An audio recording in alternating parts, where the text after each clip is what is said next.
पांडे रा लोगिन के प्रणाम करतानी। हमार चैनल भोजपुरी लोकगीत संग्रह में रा लोगिन के स्वागत बा। हमार गीत अच्छा लगे तो हमार चैनल के रा लोगिन लाइक करी, सब्सक्राइब करी और अधिक से अधिक शेयर करी ताकि हम कोनो भी वीडियो डाली तो सबसे पहले नोटिफिकेशन रा लोगिन के मिले।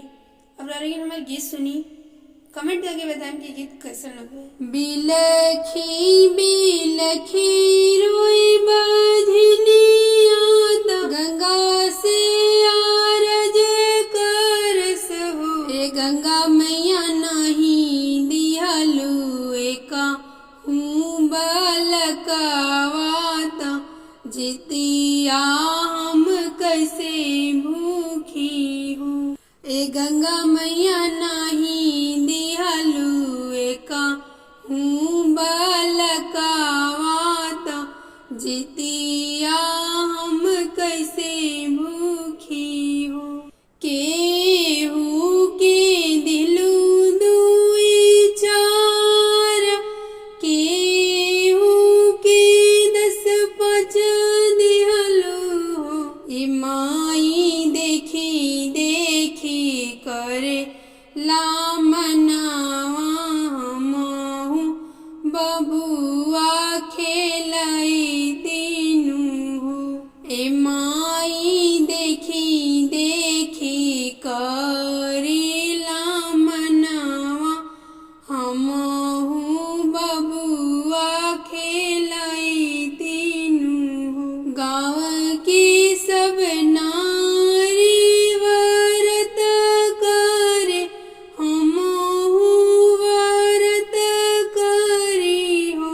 ए माई हमारो के मन बड़ा करे हमहु जीवतिया भुखती हो।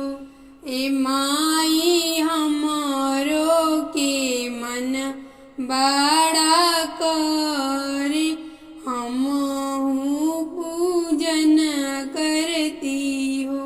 बाझिन के पुकार सुनी गंगा मैया धरती पर आविली हो। गंगा मैया आई के पोछेली अखिया लोरावा त माथे हथवा फेरली हो।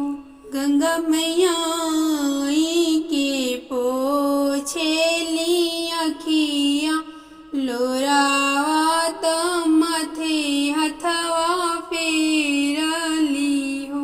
चुप हो खाती वही नैना लोर पोछहु हो। एती वही तोहारा के देबो गोदी बालकावा त जितिया व्रत भूखिया हो।